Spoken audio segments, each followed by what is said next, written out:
Membrane lipids के lecture number 11 में हम लेक्चर नंबर 10 से कंटिन्यूएशन करेंगे और यहाँ पर ग्लाइकोलिपिड्स को भी जोड़ेंगे, ठीक है ना। इसलिए हम यहाँ लिख देते हैं ग्लाइकोलिपिड्स, ताकि आपको ध्यान रहे कि यहाँ पर कुछ ग्लाइकोलिपिड्स का भी स्ट्रक्चर में बहुत भागीदारी है। अब हम लोग आगे बढ़ते हैं इसमें और देखते हैं कि कैसे ग्लाइकोलिपिड्स का फंक्शनल रोल जो है इतना ज्यादा है। ग्लाइकोलिपिड्स के बारे में बोलते हैं कि ये लिपिड राफ्ट में भी मिलता है। लिपिड राफ्ट में भी ग्लाइकोलिपिड्स मिलते हैं। साथ अभी तो इनका फंक्शन क्या है, अभी तो इंटरेस्टिंग टॉपिक है, तो इसका क्या रोल है, कैसे ये काम करते हैं, अलग अलग जगह पर अलग अलग फंक्शन। जैसे एपिथेलियल सेल, हम सब जानते हैं हमारे बॉडी ऑर्गन्स को कवर करता है एपिथेलियल सेल्स। इसका जो एपिकल मेम्ब्रेन है, एपिकल मेम्ब्रेन जो बाहर की ओर दिखता है, जैसे हम लोग का स्किन भी क्या है, स्किन का भी जो स्ट्रैटम कॉर्नियम सेल है, उसका जो बाहर का लेयर कहलाएगा वो एपिकल सेल कहलाएगा। दिस वन लाइक एक अगर हम एपिथेलियल सेल लें, ठीक है, सोचो ये स्क्वामस एपिथेलियम हमने इसको ले लिया, स्क्वामस एपिथेलियल सेल्स, ओके, और ये जो है बेसमेंट मेम्ब्रेन है, उस पर ये एक लेयर का मोनोलेयर एपिथेलियल सेल्स है। तो ये इसका इंटरनल इन्वायरमेंट है। और इस सेल का 4 फेस है। एक अंदर की ओर फेस है, ठीक है, दिस इज इनर फेस, ये लैटरल फेस है दोनों साइड से, और इसको हम लोग बोलते हैं एपिकल।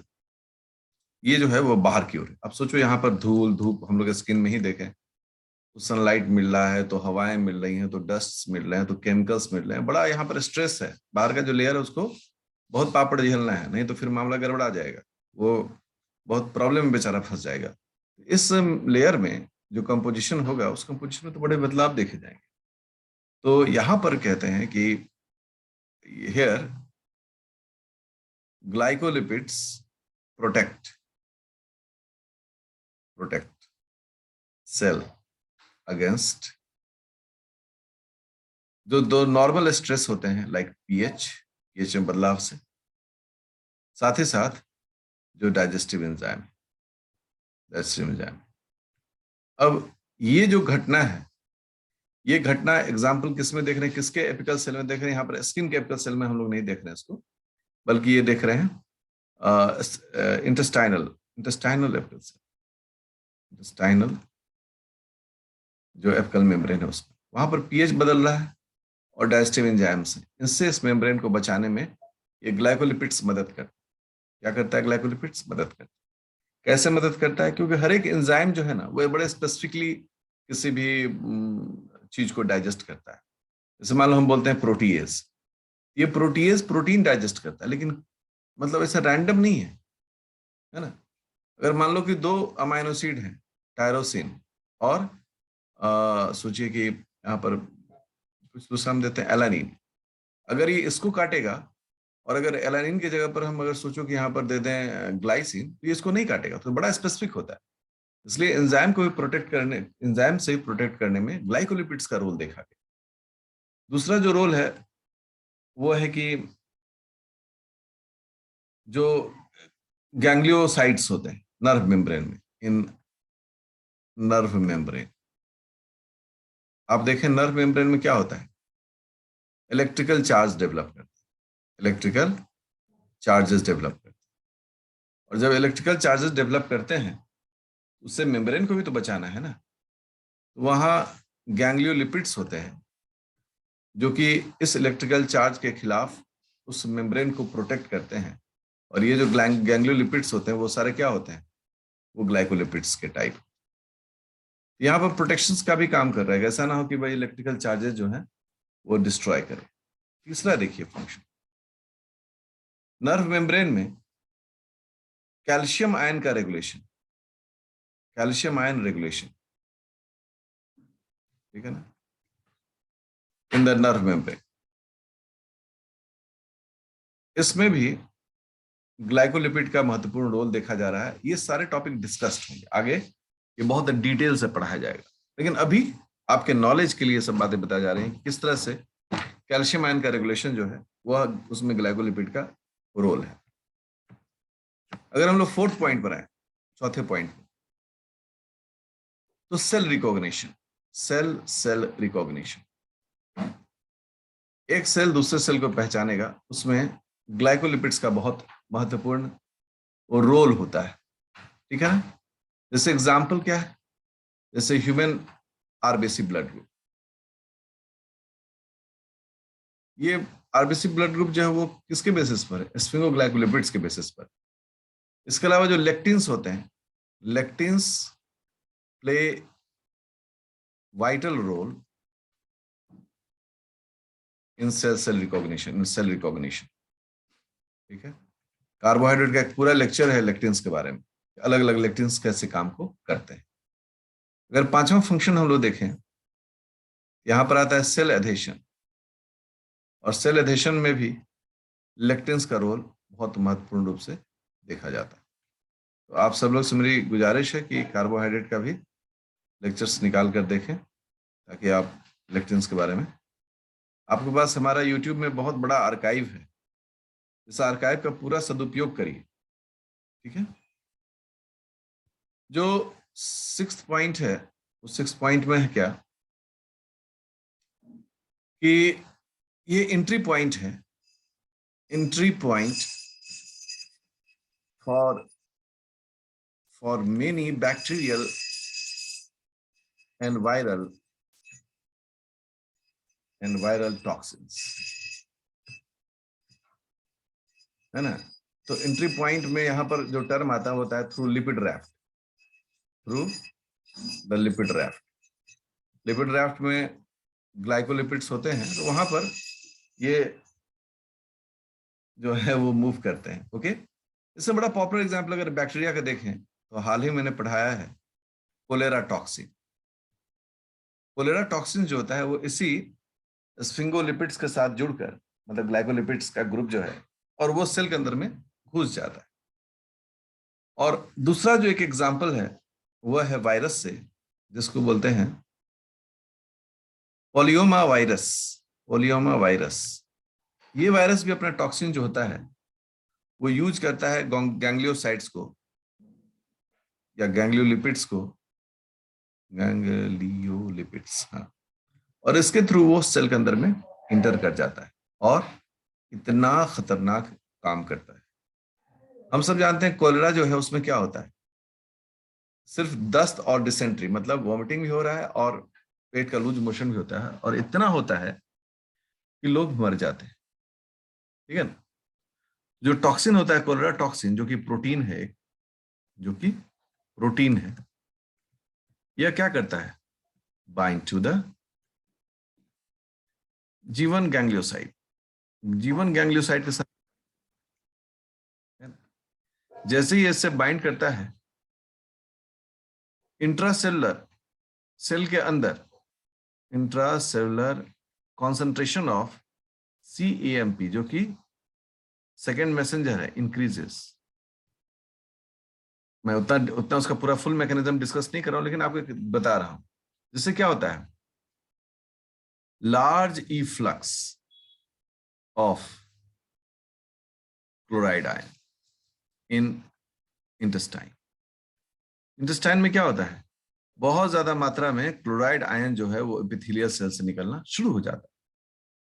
इसका रिजल्ट क्या होता है, इसका रिजल्ट होता है efflux of sodium ion, bicarbonate ion and potassium ion, है ना। और ये क्या कॉज करता है, ये कॉज करता है डायरिया, और इससे इंसान की जान जाती है। अब सोचिए कि अगर ग्लाइकोलिपिड्स नहीं होता तो फिर बड़ा मुश्किल था ये होना। तो वायरस और बैक्टीरिया जो है ग्लाइकोलिपिड्स को अपना माध्यम बनाते हैं किसी स्वस्थ व्यक्ति के शरीर में प्रवेश करने की। एक एक्सपेरिमेंट किया गया, एक्सपेरिमेंट में क्या किया गया कि ग्लाइकोलिपिड्स लैकिंग म्यूटेंट माइस, एक ऐसा चूहा को विकसित किया गया, म्यूटेंट माइस को, जिसमें ग्लाइकोलिपिड नहीं था। अब देखिए क्या हो रहा है, फीमेल में देखा गया, फीमेल में क्या देखा, कोई एबनॉर्मलिटी नहीं है, नो एबनॉर्मैलिटी, ठीक है। बट मेल में क्या हो गया, मेल में हो गया failure of the testosterone transportation, testosterone transportation, ठीक है। लोगों ने क्या किया, उस म्यूटेंट माइस में ग्लाइकोलिपिड्स बाहर से देना शुरू कर दिया, वो खुद तो बना नहीं पा रहा था, उसको बाहर से देना शुरू किया, तो मेल में जो है वो टेस्टोस्टेरोन का ट्रांसपोर्टेशन होना शुरू हुआ। ये सभी जो एक्सपेरिमेंट है वो ग्लाइकोलिपिड्स के महत्व को बतलाता है। ये अभी आपने सिमेट्री की बात जो मेम्ब्रेन में थी कि मेम्ब्रेन कैसे सिमेट्री या एसिमेट्री शो करता है, वो भी आप लोगों ने अलग अलग। इसके अलावा कि मेम्ब्रेन के सिमेट्री एसिमेट्री पर, मतलब उसके जो वेरिएबिलिटी है उस पर बहुत सारे को देखा जाता है ना, जिसमें सबसे महत्वपूर्ण फैक्टर होता है स्ट्रेस। कोई भी चीज कैसा बनेगा ये डिपेंड करता है उसके मतलब जरूरत पर। हम हमेशा कहते हैं जैसी जरूरत वैसे एलिमेंट्स ऑफ द मेम्ब्रेन मौजूद होते हैं। तो आपको भी ये मेम्ब्रेन जब भी पढ़ रहे हैं तो पहले तो हम बेसिक्स ऑफ द मेम्ब्रेन्स पढ़ लें, ताकि हमको समझ में आ जाए मेम्ब्रेन का बेसिक्स क्या है, और उसके उपरांत है कि हम उसका स्पेसिफिक कंपोजिशंस को भी पढ़ें। तो अगर लिपिड कंपोजिशन में यदि हम एक थिकनेस को भी लें, role of lipids in bilayer thickness, तो तुलनात्मक रूप से हमको अध्ययन करने का एक मौका मिलना चाहिए कि एक हम जस्ट कंपैरेटिव स्टडी कर लें यहाँ पर। अब एक सिर्फ नॉर्मल आपको एक स्टडी करवा रहा हूं मैं, ठीक है। ये बायलेयर में लिपिड बायलेयर, ओके। एक ये हो गया, मुझे उम्मीद है कि आप लोग बना रहे होंगे, मेरे साथ कलम चलाते रहना है दोस्तों।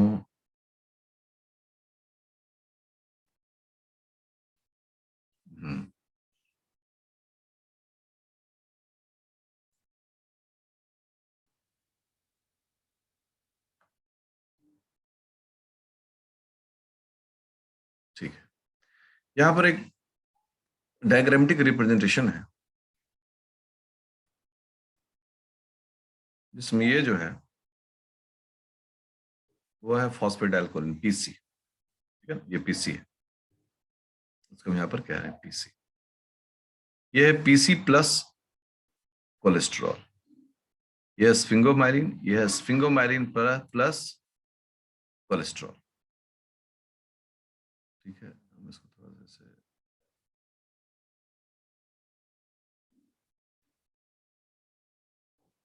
हाँ।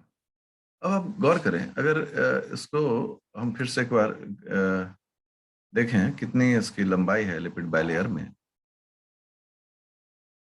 ओके। हमें थोड़ा कोलेस्ट्रॉल को दिखाना पड़ेगा, ओके। अगर हम कोलेस्ट्रॉल दिखाते हैं तो हम यहाँ दिखाते हैं कोलेस्ट्रॉल, ठीक है। यहाँ पर हम कोलेस्ट्रॉल दिखा दे रहे हैं, ओके। यहाँ पर कोलेस्ट्रॉल, बढ़िया। तो अब आप इस स्ट्रक्चर को अगर देखें तो आपको तीन अलग अलग हमें इसका जो वैल्यूज है वो दिखने की कोशिश हो रहा है। जैसे सबसे पहला जो है, अगर सिर्फ फॉस्फेटिडाइलकोलिन होता है, ये 3.5 नैनोमीटर इसकी लंबाई होती है लिपिड बायलेयर में। अगर उसके साथ कोलेस्ट्रॉल होता है थोड़ा वो खींच जाता है, अब ये 4 नैनोमीटर दिख रहा है, मतलब कि थोड़ी सी लंबाई जो है वो खींचेगी मेम्ब्रेन। और स्फिंगोमाइलिन अकेले रहे या विद कोलेस्ट्रॉल रहे, ये 4.62 टू 5.6 नैनोमीटर के बीच में ही दिखता है। अगर मेम्ब्रेन का थिकनेस अगर अनइवननेस है वहां पर, तो हम निश्चित रूप से कहते हैं कि वहां पर कुछ ना कुछ उसके मेम्ब्रेन में जो फॉस्फोलिपिड्स हैं या उसके साथ जो भी स्फिंगोलिपिड्स हैं उनके चीजों में वेरिएबल करता है, वेरी करता है। ठीक है।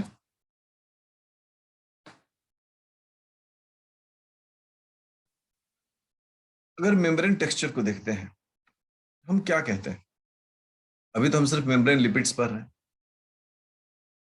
लेकिन ये जो बायलेयर है, बायलेयर्ड मेम्ब्रेन, ये बायलेयर्ड मेम्ब्रेन तो बहुत डायनामिक है, डायनामिक है।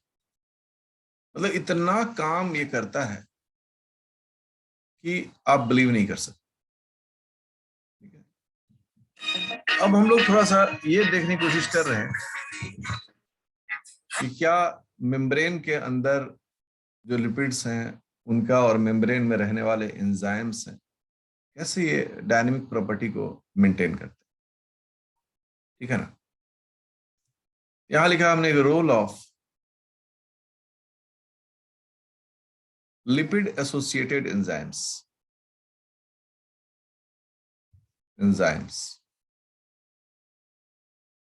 इन द मेम्ब्रेन। पढ़ लो भाई। एक बड़ा पॉपुलर एंजाइम जो है, वैसे तो बहुत सारे एंजाइम्स होंगे, लेकिन एक बहुत पॉपुलर एंजाइम जो है वो होता है फॉस्फोलाइपेजेस। ठीक है। फॉस्फोलाइपेजेस ये क्या करता है? Digest phospholipids. ठीक है। फॉस्फोलिपिड्स को डाइजेस्ट। दूसरा जो इससे है उसका नाम होता है लिपिड काइनेजेस। ये दो ऐसे मेम्ब्रेन एंजाइम्स हैं, मेम्ब्रेन में रहने वाले एंजाइम्स हैं, जो मेम्ब्रेन में जो फॉस्फोलिपिड्स है या जो लिपिड्स है उनके काम करने के तरीके को प्रभावित करता है। क्योंकि हम लिपिड्स में ही हैं, तो अंतिम दौर की तरफ अगर हम बढ़ते हैं तो हम इस प्रकार से उसको देखने की कोशिश करते हैं। अब देखें आप, एक मैं आपके साथ डायग्राम शेयर करता हूं, आप थोड़ा सा कोशिश करिए समझने की इस डायग्राम को। ठीक है। जितना अच्छे से समझेंगे उतना बढ़िया रहेगा। हम्म? तो आओ मैं एक थोड़ा सा आपको डायग्राम दिखाता हूँ। एक, दो, तीन, नंबर हो गया 1 2 3। अब समझ गए होंगे कि ये फॉस्फोलिपिड की बातें हो रही हैं। यहां पर है H2, यहां पर एक सिस्टर बॉन्ड है, और यहाँ R1 ग्रुप, यहां पर है हाइड्रोजन, यहां भी एक सिस्टर बॉन्ड है, ओके, R2 है। यहां पर थोड़ा सा हम बदलाव देखते हैं, और बदलाव होता है कि यहां पर फॉस्फोडाइस्टर बॉन्ड्स दिखते हैं, और साथ में जो शुगर है वो भी हमको दिखता है, मतलब जो अल्कोहल है वो भी दिखता है। ठीक है। ले लेते हैं कि अल्कोहल, हमको कौन रोकेगा, ले लेते हैं। 2NCH3 कोलिन है, बड़े कॉमन स्टडीज करते हैं हम लोग कोलिन के बारे में। ये हो गया। अब आप देखिए यहाँ पर कुछ बॉन्ड्स हैं जिसकी मैं आपसे चर्चा करने जा रहा हूं, मैं उसे गोल भी घेरने जा रहा हूं। ठीक है। आप देखिए कितना महत्वपूर्ण बॉन्ड्स हैं, कितने ज्यादा इनका इंपॉर्टेंस है। जैसे सबसे पहला जो आप देख रहे हैं वो है ये 1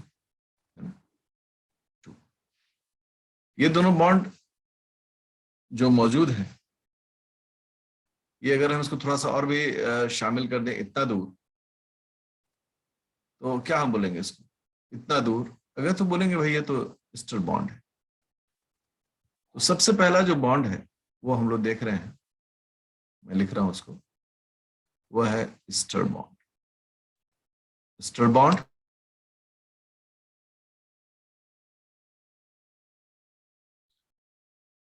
पहले कोई सवाल जवाब।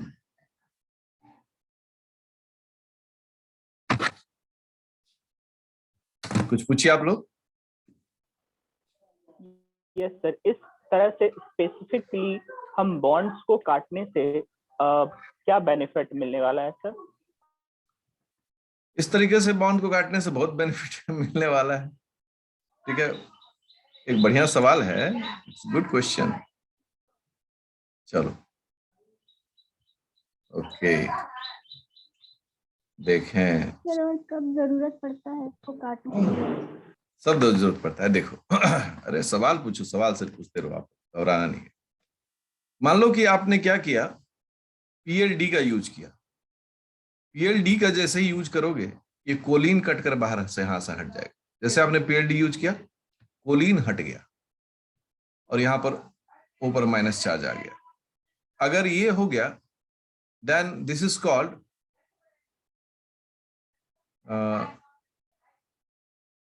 फॉस्फैटिडिक एसिड। इससे हम लोग क्या कहते हैं?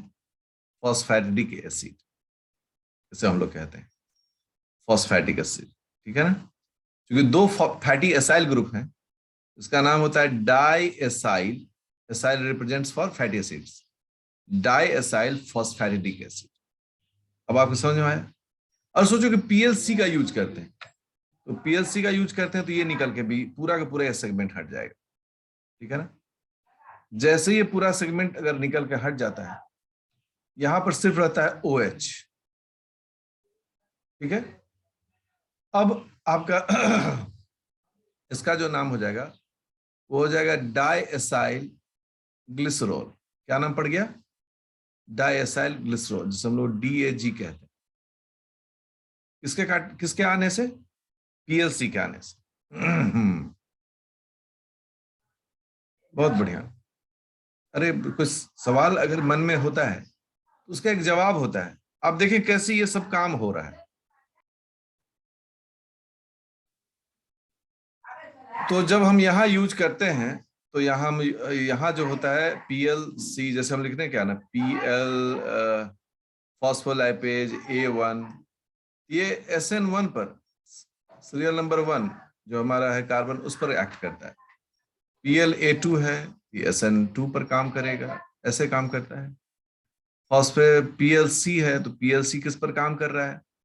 वो कार्बन और फॉस्फेट के बीच में जो बॉन्ड है उस पर काम कर रहा है, फॉस्फोडाइस्टर बॉन्ड। PLD किस पर काम कर रहा है? तो PLD एक फॉस्फेट से लेकर दूसरे अल्कोहल ग्रुप है, कोलिन है, उसके बीच पर काम कर रहा है। तो ऐसे ही चीजों को समझा जाता है।